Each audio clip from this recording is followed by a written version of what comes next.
Hi, Lifehouse family. Dr. Zach here, and I just wanted to take a couple of minutes to get you up to date on things that are happening here at the Lifehouse, where we're going, the direction that we're heading, and so forth. I know that I appreciate everybody that's been coming back and has been making their health a priority and getting back on track with things. You know, we've seen probably 80% of the people returning, and we have been limited in what we've been able to do, but we're looking forward to getting back to doing everything that we were doing before, plus some. I'm committed to not getting back to where we were before, but to actually getting better than we've ever been. And so with that, I've been spending a lot of time with different continuing education programs, even more importantly, spending a lot of time praying and fasting and really trusting that God's got not only going to be breakthrough for us as a nation, as a world, getting health back and really seeing a big shift or a reset take place in all aspects of our society, but seeing insight and wisdom and revelation towards helping us all to be healthier, to see a greater breakthrough in our health expression, to see miracles of healing take place, and to see all aspects of our life improve. So that's what our commitment to you is, and that's always been what I've been about. Now, with that, there are some limitations we're currently dealing with, and I'm doing my best to try to minimize those, navigate through all of the executive orders that have been given and figuring out what we can and what we can't do, and to even kind of, apply some policy changes on our own so that we can do the things that are really important to us and to you.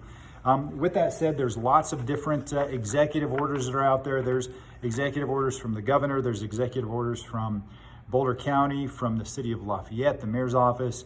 And we have to figure out, okay, which of these apply to us, which don't. There's actually requirements and things that we're required to do and policies we're supposed to follow that come down from the Colorado Department of Public Health and Education and from the Department of Regulatory Agencies, which includes the Chiropractic State Board. So we've got lots and lots and lots of people that are telling us lots of things that we can and we cannot do.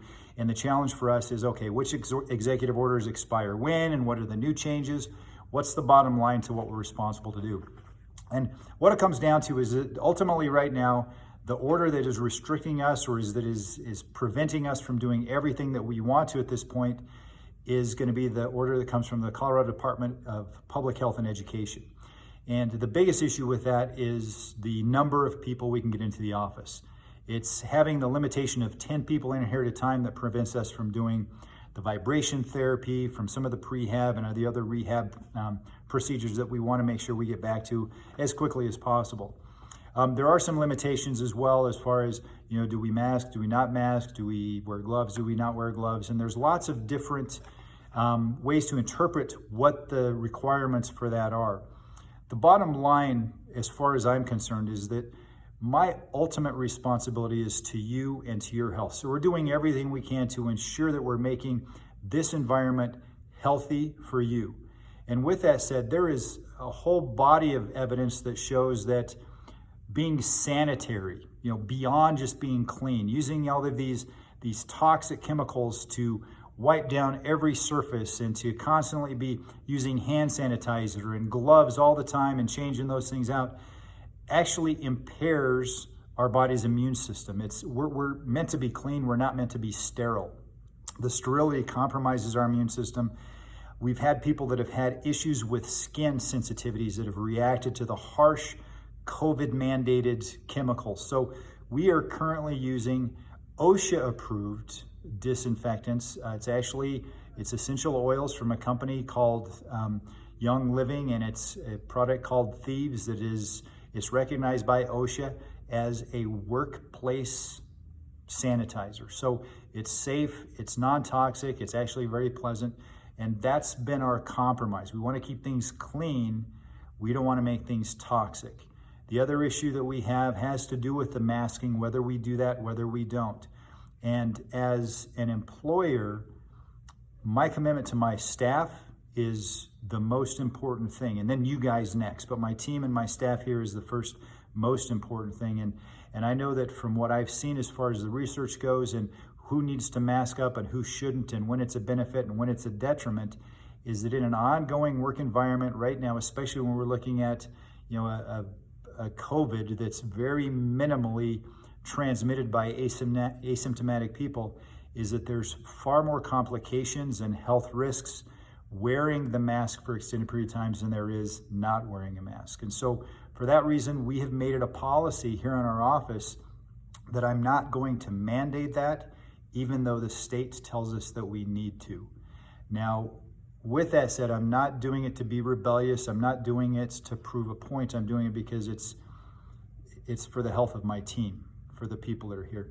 The same thing applies to you. You're welcome to wear masks when you come into the office. You're welcome not to wear masks. I don't think that's going to make a difference on whether you live or die. You wearing a mask does not affect my immune system. Me wearing or not wearing a mask doesn't affect your immune system. It's just what makes you feel comfortable. Now, if you do find yourself as being perceived as high risk and you haven't been coming in because of the mask policy the way we have it, we do have special time set aside so that we isolate the office for people that are high risk. And with that, we will put on the masks. We will do everything we can to try to provide what will be perceived as a safe environment for you so that you can get the care that you need. So if you're not coming in and that's the reason and you want to get back in, be sure to reach out and set up an appointment for special times for those needs.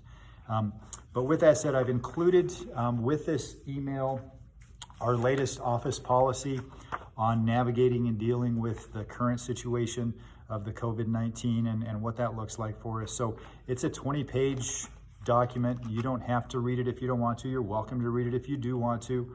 And it basically is just our way of saying to you why we're doing what we're doing, why we're not doing what we're doing. And that way, if you are comfortable coming in under these terms, you're welcome to do that. If you're not comfortable coming in under those terms and we can't find a way to bridge that, then we just welcome you back in when you do feel safe again. And it's just that way you know what you're getting into. There's no lack of communication or understanding about what we do, why we do what we do, and why you're here. With that said, this is for your protection, so for our protection, so that we've communicated what we're all about in that area. With that said, know that our commitment to you is to help you to be as healthy as possible, to live your life to the full, and we're doing everything we can to get back to better than ever with programs going forward. If you have any questions, any concerns, any suggestions, be sure and reply to this email. Let us know. Otherwise, we look forward to seeing you in the office. God bless you guys and have a great day.